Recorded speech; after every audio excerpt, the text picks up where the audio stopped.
강의사는 증시 각도기. 안녕하세요. 증시 각도TV 시청자 여러분, 투자자 여러분, 그리고 도기마을 여러분, 10만 금융전사 여러분 모두 반갑습니다.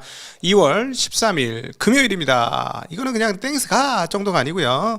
야, 드디어 시작되었어. 드디어 연휴가 시작되었어 하는 날입니다. 시장은 조금 빠졌습니다만 미국 시장의 하락을 감안해 볼 때 상당히 잘 마감이 되었다라고 볼 수 있겠죠. 자, 이제 차도 막히고 이럴 것으로 추정이 되어서 오늘은 좀 느긋하게 1.5배속 아니고 그냥 1.0배속으로 여러분 찾아뵙는 시간으로 갖도록 하겠습니다. 자, 일단 시장 전반적인 상황들을 좀 보죠. 오늘은 좀 빠졌습니다. 오랜만에 빠졌죠. 그럼에도 불구하고 거래소는 5,500을 지켰고요. 내린 종목이 더 많았습니다. 337 종목이 오르고 540 종목이 떨어졌고, 코스닥은 좀 내렸죠. 1.7%, 400 종목 오르고 1280 종목이 떨어졌으니까 내린 종목이 3배 정도 많습니다. 자, 그렇다면요, 미국 나스닥이 2% 빠졌는데 이게 하락입니까? 묻고 싶습니다. 하락인가요? 예전 같았으면 어땠을까? 한번 시계열을 1년만 전으로도 돌려보시죠. 1년 전으로만 미국이 2% 빠졌는데 어떻게 됐다? 우린 2% 더 빠졌죠. 그렇죠? 확연히 달라지고 있습니다. 그래서 제가 계속해서 상승장 시즌2가 시작됐는데, 이번 시즌2는 일반인들이 유입되기 시작한다. 첫 번째는 외국인이 진입하고 있는 겁니다. 수급적으로 따져보면은 외국인이 사는 건 아닌 것처럼 보여요. 왜냐하면 말씀드렸지만 지금 레버리지 쓴 애들은 나스닥 하락에 굉장히 큰 타격을 입을 거기 때문에 미국으로 돈을 빼서 가져가야 될 겁니다. 그건 어쩔 수 없을 것 같은데, 또 한쪽에서는 한국 시장이 많이 올랐기 때문에 미국 시장에 대안을 찾으려고 하는 사람들은 또 매수를 굉장히 많이 할 거다라는 겁니다. 그래서 시간이 지날수록 여기서부터는요, 시장이 오르면 올수록 외국인 투자자들이 더 진입될 것이다 라고 저는 개인적으로 생각을 하고 있습니다. 그래서 이 부분 어떻게 되는지 좀 앞으로 잘 확인하면 좋겠고요. 정말로 외국인들이 들어오면 어떻게 시장이 흘러갈 것도 한번 고민하기 시작할 필요가 있습니다.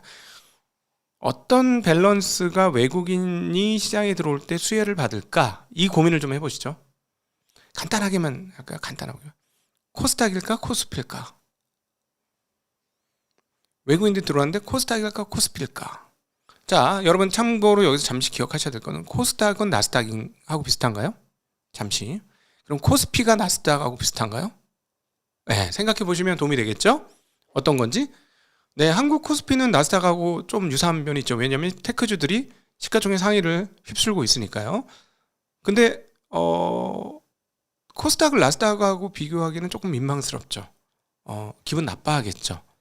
나스닥이 어떻게 하겠어? 말을 말자 이러고 끝나지 않겠어요? 나스닥이 의인화된다면 우리를 이렇게 되겠죠. 그러니까 외국인 입장에서 한국에 투자를 할 때 그럼 어디를 투자할 것이냐, 이거는 뒤집어 보면 우리가 예를 들어 베트남을 투자한다던가 미국을 투자할 때 어디를 투자하겠습니까? 그리고 한국 투자자들이 어디를 투자했습니까? 그러면 걔네들이라고 우리도 잘 모르는 중소형 구석에 있는 좋은 주식을 살까요?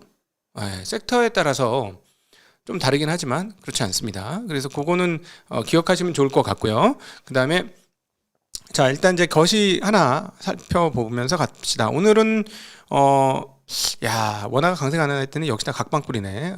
아니네요. 자, 1번 엔화도 같이 약세가 되었습니다. 1번 엔화가 어떻게 되느냐를 계속 지켜봤는데, 역시나 1번 엔화가 지속성은 없네요. 네, 지속성은 없으면서 같이 덩달아 이제 좀 빠지는 양상을 보여주었습니다. 원화 달러당 1445원에 마감이 됐고요. 1번 엔화 대비로는 강세죠. 1번 엔화 대비로는 944에서 942로 강세로 전환을 했습니다. 자, 그리고 중국 위안화 대비로는 다시 210엔 근처까지 떨어지는 양상 보여줬고요. 그 다음에 유로화 대비로는 1713원이니까 원화가 전반적으로 다 약세였습니다. 이 약세인 기축은 역시나 1번 엔화 때문에 그렇다. 계속 말씀드렸지만 수급적으로는 분명히 한국 원화가 강세 요인이 꽤나 많으나 가장 중요한 변수는 1번 엔화다라는 말씀을 누적적으로 드리긴 했죠. 자, 엔화가 약세입니다. 자, 용가리 통뼈, 이게 용가리 통뼈입니다. 그래서 다른 거 아무리 잘 돼도 웬간해서는 엔화 약세가 되면 원화도 약세, 엔화 강세가 돼야 원화 강세인데, 일단 이 자리에서 이렇게 반등한 걸 봐서는 지금 일본 정부는 150엔에서 155엔 사이 어디쯤을 환율 기준으로 삼고 있는 거 아닌가 하는 생각이 드네요. 자, 어제 굉장히 빠른 속도로 국채 금리가 강세를 갔습니다. 근데 10년물하고 뭐 다른 연물하고 좀 달랐는데요. 오늘 10년물 한국 국채 금리가 꽤 많이 빠졌습니다. 8bp나 빠져서 깜짝 놀랐어요. 3.577. 자, 그리고 뭐 다른 연물도 많이 빠졌습니다만 30년물도 4bp 빠지면서 10년물을 좀 쫓아가는 그런 양상 보여줬습니다. 어찌되었건 한국은 단기 중기의 그 어떤 그 밸런스? 금리가 이제 기간이 길수록 뭐 예를 들어 그 오르는 움직이는 폭이 크다 뭐 이런 거가 전혀 들어맞지 않고요. 그냥 저스트 그냥 10년물만 따로 노는 국밥으로 돌아가고 있는 거 특징적인 부분이 되겠습니다. 자, 맵을 한번 통해서 시장 전반적인 상황들 볼까요? 오늘 보시면 아시다시피 이쪽에서는 의외로 오른 종목이 꽤 많습니다. 예, 떨어진 종목도 있습니다만 오른 종목들이 꽤 많고, 코스닥 대형주들은 좀 떨어졌습니다만, 그리고 좀 오른 주식들 중에 좀 떨어진 종목이 많습니다만, 금융 주식들이 압도적으로 강한 모습을 보여줬고요.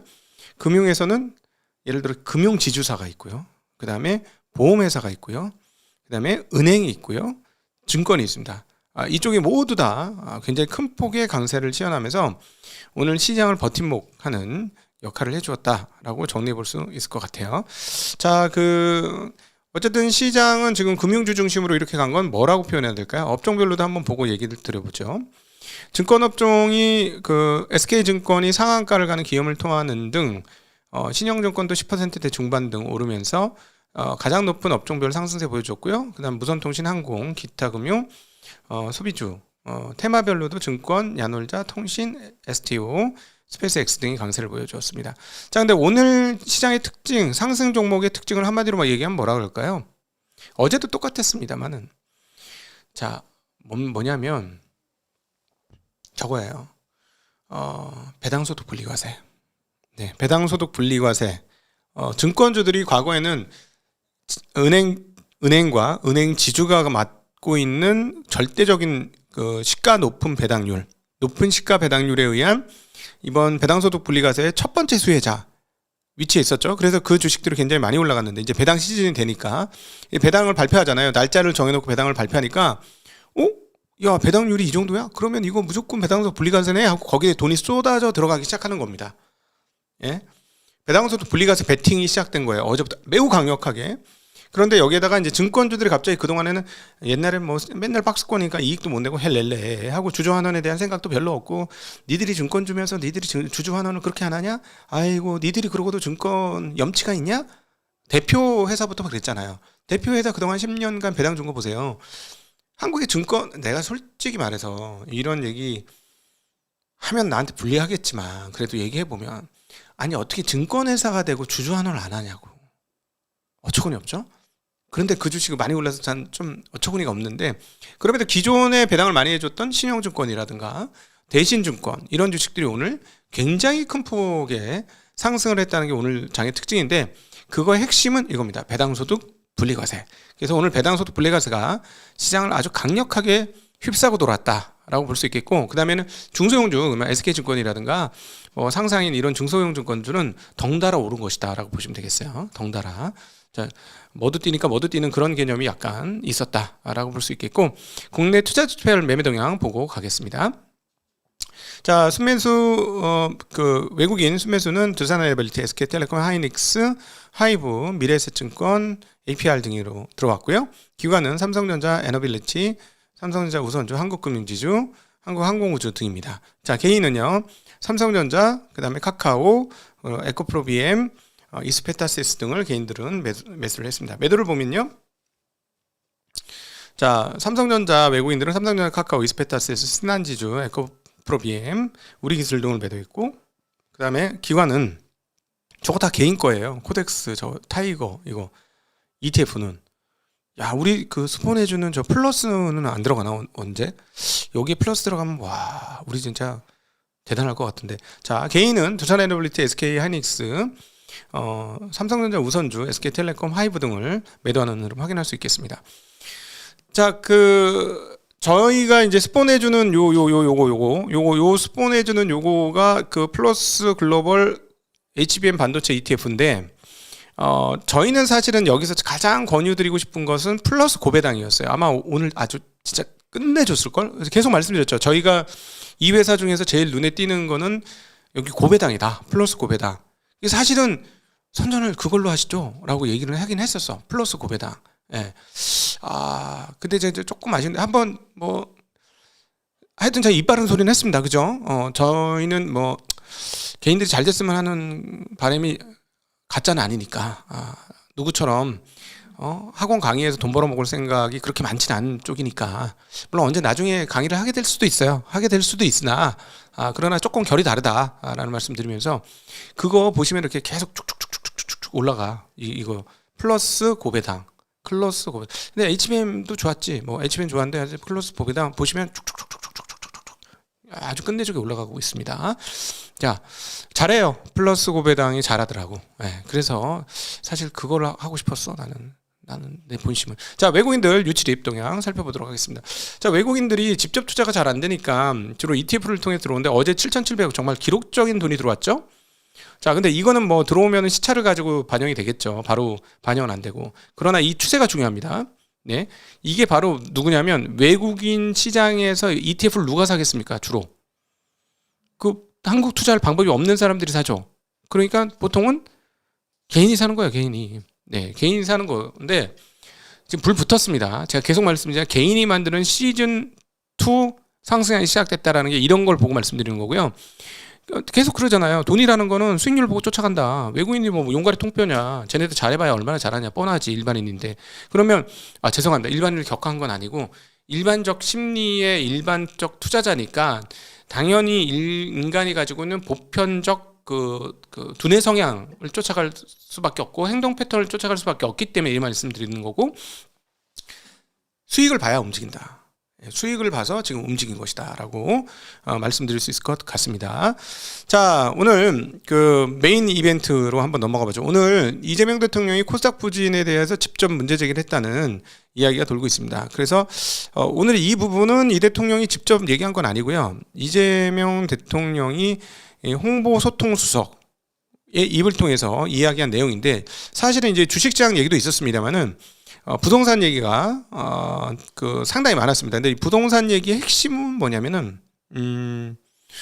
드디어 대출 관련된 이야기가 나오네요. 네. 근데 이거 어떤 거냐면, 다주택 양도세 중과 종료는 이미 다 아실 거니까 그건 넘어가고, 다주택자 대출 만기 연장에 대한 언급이 있었습니다. 자, 집값 안정이라는 국가적 과제를 해결하기 위해서라도 투기용 다주택 취득의 금융 혜택까지 주는 것은 문제가 있다라고 밝히면서, 양도세까지 깎아주며 수년간 기회를 줬는데도 다주택을 해소하지 않고 버틴 다주택자들에게 대출 만기가 됐는데도 그들에게만 대출 연장 혜택을 추가로 주는 것이 공정하겠냐라는 겁니다. 자, 요거를 잠시 바꿔볼게요. 주식 신용 쓰는 사람이 이제 그만 신용 쓰세요라고 했음에도 불구하고 계속 신용을 써서 신용 연장을 해달라고 빡빡 우기면 그게 정상인가요? 라고 하면 여러분 어떤 생각을 하실까요? 일반 국민들은 무슨 생각을 하실까요?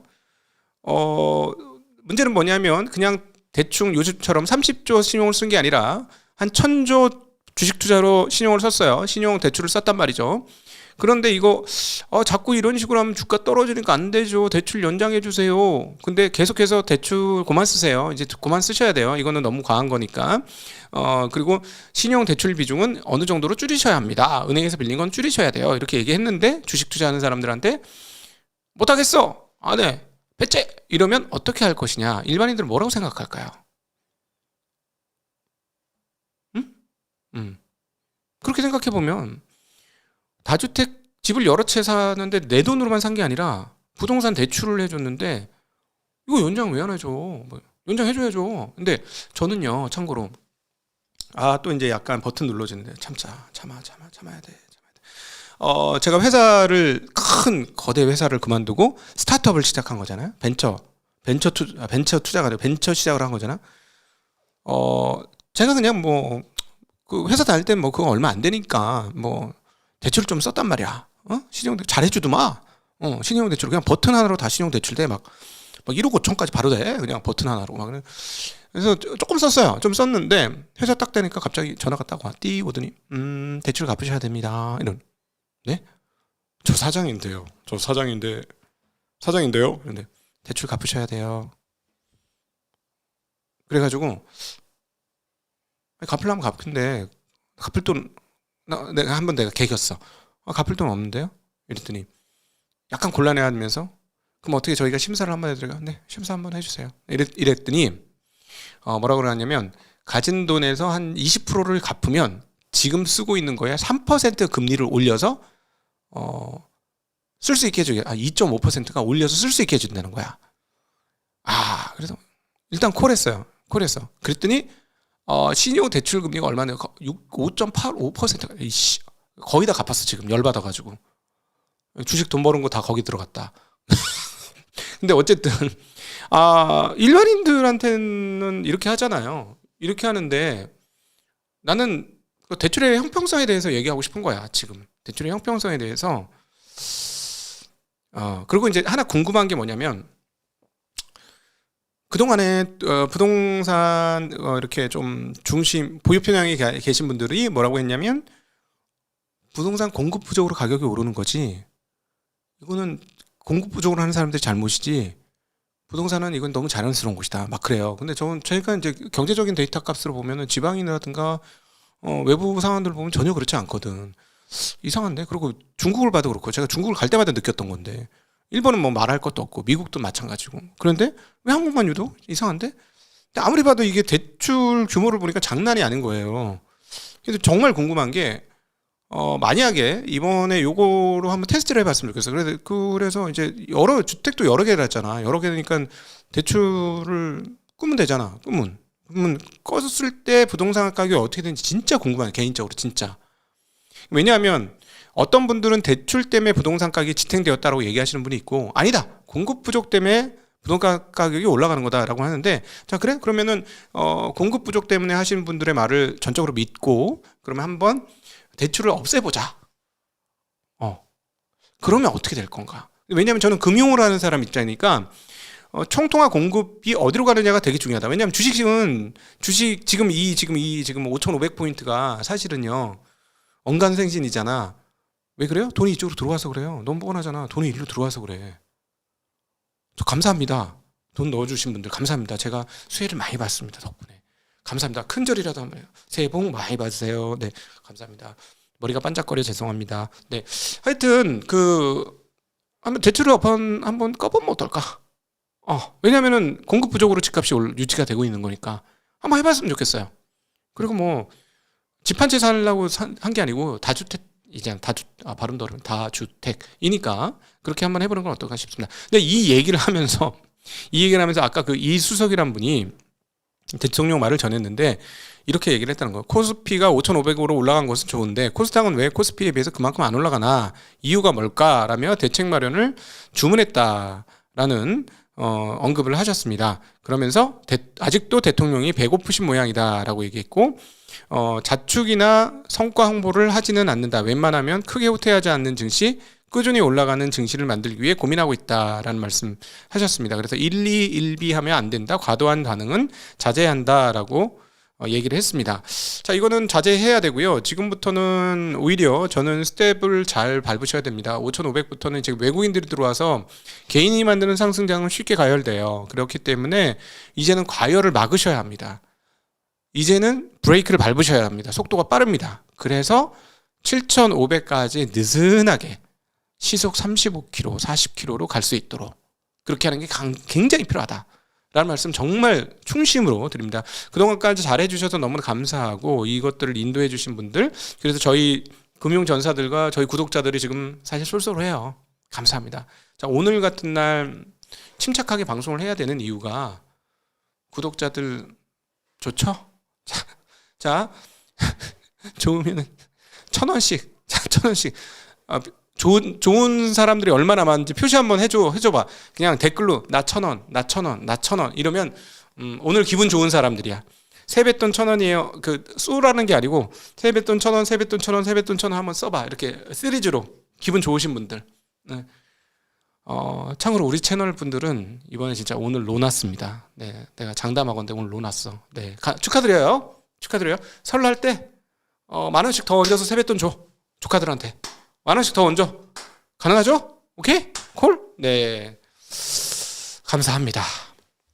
자, 이제 AI가 엄청나게 빠르게 발전하고 있는데 어제 있잖아요. C댄스 난리 났었는데 어제 보여준 것만에는 너무 했었는데 발전을 했는데 어느 정도 발전을 했는지 좀 비교를 해볼 필요가 있을 것 같아요. 옛날에는 이게 뭐야 했었는데 요즘에는 상당히 좋아졌다는 얘기인데 이 아저씨 이름이 뭐지?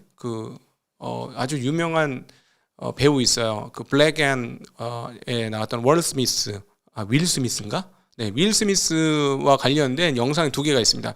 23년 처음 이게 나왔을 때 했던 동영상과 최근 어제 C댄스 뭐 이런 거 보여주던 것에서 만든 동영상 한번 비교해 볼게요. 옛날 겁니다. 왼쪽이. Uncle Phil, come try this. Fresh pasta of Bel Air. Oh, that's hot. That's hot.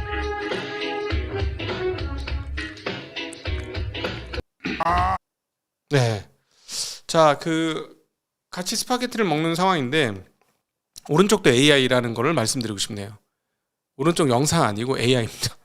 그러니까 3년이 안 된 시점에서 발전한 속도가 어마무시하다.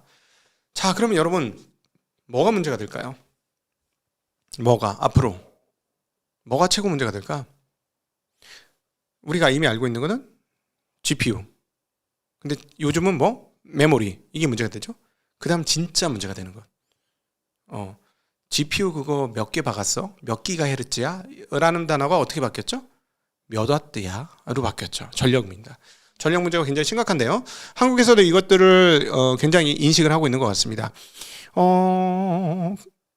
사전에 연역법으로 잠깐 말씀드리면 SMR 관련된 기업들은 반응을 안 했어.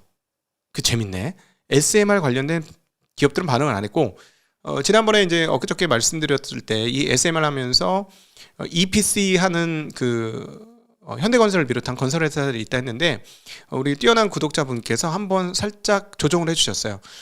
한국의 건설 업체들은 주변 건설은 해주는데 SMR 자체를 만들 수 있는 능력은 없습니다 하면서 한국에서 SM을 만들 수 있는 회사는 어디고 그 다음에 해외에는 어디가 있습니다 했는데 정말 놀라운 거는 이 SMR 얘기가 나오는데도 불구하고 해당 관련 기업들은 꿈쩍도 안 하고 있다는 재미난 소식입니다. 자, 요거는 그냥 제가 말씀드린 거고 내용을 보도록 하겠습니다. SMR 특별법이 국회를 통과했다는 소식입니다.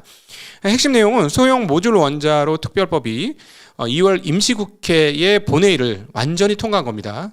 상정된 게 아니고 통과를 했고요.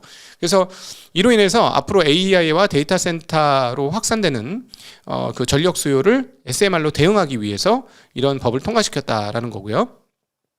그 다음에 5년 단위의 SMR 개발 기본 계획을 수립할 예정이고요. 그 다음에 이것들을 제도적으로 지원할 수 있도록 법적인 근거까지 마련하는 것이 이번 법안의 핵심적인 특징이다라고 볼 수 있겠습니다. 왜냐하면 이거는 원자력은 위험하잖아요. 그래가지고 이게 보조를 제대로 안 하면은 님비 현상도 나고 난리가 날 거 아니야. 그러니까 그런 것들을 위한 전체적인 법안을 만들어서 앞으로 R&D도 보다 본격화하게 되고 실제로 SMR 진짜 짓는 것도 그리고 수요에 대응하는 이것들을 법적으로 지원할 수 있게 해주었다. 그래서 AI로 인한 전력난을 위한 사전 조치가 이루어졌다라는 데 아주 큰 의미가 있는 법안이라고 하겠습니다. 자, 그런데 이거를 누가 만들 수 있느냐 한국에서. 그거는 여러분이 한번 직접 찾아보시죠. AI한테 치면 나옵니다. 참고로 상장회사는 아닙니다. 근데 연결된 회사는 상장되어 있어요. 네, 찾아보시면 좋을 것 같습니다. 자, 근데 이거는 또 어제도 말씀드렸지만 SM만 이렇게 해가지고 실제로 이게 이렇게 짓는 데까지는 굉장히 많이 걸려요. 굉장히 많이 걸려서 이게 바로 주식으로 환원된다라는 보장은 또 없는 겁니다. 한 5년 넘게 걸릴 거예요. 그러니까 그거는 기여를 하고 있으시되 어쨌든 이런 흐름이 나타나는 거 기억하시면 좋을 것 같고요. 그리고 이제 그게 이제 단순히 법만 통과한 게 아니라 원전에 대한 그 자금 조달 계획들도 같이 마련되고 있습니다. 수출입은행이 방산과 원전에 5년간 100조 원을 지원한다는 소식입니다. 굉장히 필요했던 뉴스죠. 왜냐하면 방산 같은 경우는 해외로 팔 때 얘들이 현금이 없으니까 돈도 빌려주세요 이런 거잖아. 우리가 그거 살 테니까 너희들 돈 좀 빌려줘. 그러니까 처음에 딱 들어보면 어처구니가 없는데 무기 파면 대체적으로 그렇게 한다니까. 그래서 처음에 이걸 가지고 엄청나게 고민을 했었는데 이제 드디어 수출입은행이 이걸 좀 푸는 것 같습니다. 그리고 원전에도 푸는 것이죠. 왜냐하면 한국수출입은행장의 발언을 빌려보면 국가전략산업 글로벌 주도권을 확보하기 위해서 전력을 다하겠다. 그래서 이렇게 100조 원 지원 패키지를 가져간다라는 이야기가 되겠습니다. 그러니까 수출입은행이 민간 기업들 입장에서는 SMR이라는 거는 돈이 엄청나게 들잖아요. 그리고 방산도 캐파시티가 어마무시하니까 이게 그냥 몇백억, 몇천억 수준이 아니라 조 단위도 그냥 조 단위가 아니고 수십조 원 단위가 되니까 이것들을 뒷 배경을 해주겠다는 거죠. 금융은 이래서 필요한 겁니다. 금융은 왜 필요하냐면 무슨 일을 하고 싶은데 엄두가 안 나는 거죠. 근데 이게 조금만 나 잘할 수 있는데, 나 기술 갖고 있는데, 주주도 그래서 필요한 거 아니에요? 나 이 일할 수 있는데, 누가 좀 도와주면 좋겠는데 할 때 옆에서 딱 도와주면 빵 터질 수 있는 거죠. 그 옛날 네덜란드의 동인도 회사도 혼자 하기에는 너무나 그 배를 혼자서 어떻게 만들어? 그 큰 배를, 그것도 한두 대도 아니고 여러 개를. 무섭잖아. 그러니까 여러 사람이, 물론 있는 사람들이 했지만은 돈을 모아가지고 그걸 한꺼번에 유한 책임을 지면서 시작한 거 아니겠습니까? 그러니까 금융이라는 건 무언가를 할 때 옆에서 윤활제 역할을 해주는 거예요. 이렇게 하면 사회의 ROE가 높아지는 거죠. ROE는 뭡니까? 잠깐 설명드리면 ROE라는 건 자기 자본 대비 리턴 값이잖아요. 내 돈을 투자해서 얼마의 수익을 얻느냐. 근데 가끔씩 내 돈이 요만큼인데 돈을 땡겨. 그래서 이거를 투자해서 리턴이 잘 됐어. 그럼 수익률은 뭐죠? 수익률은 이거에 대한 수익률이 아니요. 요거에 대한 수익률이니까 ROE가 확 올라가죠.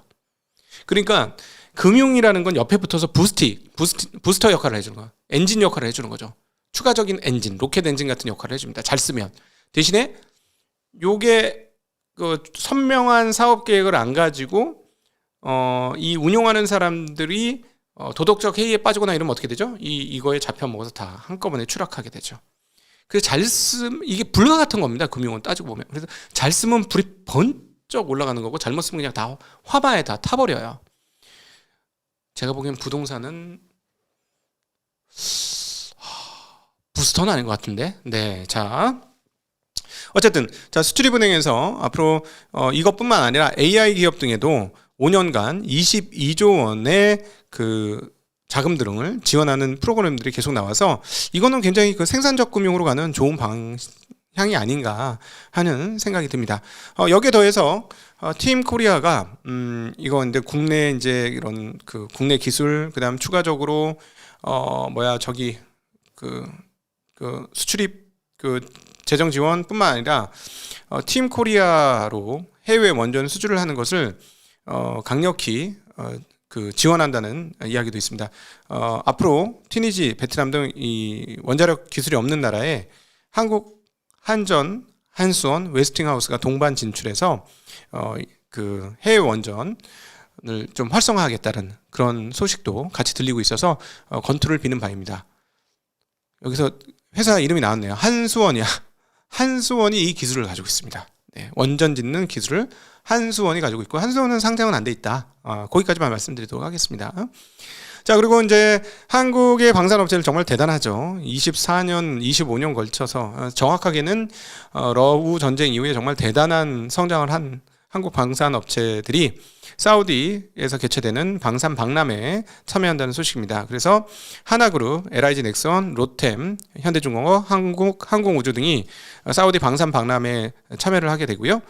참여를 했고요. 그래서 사우디와 함께 여러 가지 그 협력과 투자 유치 등을 진행을 했다고 합니다. 여기서 이제 좋은 뉴스가 나온다면 그 제가 지난번에 한번 하나 에어로스페이스 분석을 해드렸잖아요. 한국 반도체 지금 바로 잘라보면 가치 투자자 입장에서는 약간 비싸요. 약간 비싼데 이익 증가폭이 정말 빠르거든. 진짜 깜짝 놀랄 정도 매출과 이익 증가가 정말 로켓처럼 솟아오르고 있기 때문에 이런 그 박람회 같은 데 가가지고 좋은 결과를 얻게 되면 추가적인 매출과 이익이 늘어날 수 있겠죠. 그러면 한 내년쯤에는 본질 가치 기준으로 그냥 적정가가 될 수도 있을 것 같습니다. 네, 적정가가. 자, 그러면 그 다음에는 한번 투자해 볼 수 있는 좋은 일이 생기지 않을까 하는 생각이 들고요. 정말 황당한 뉴스.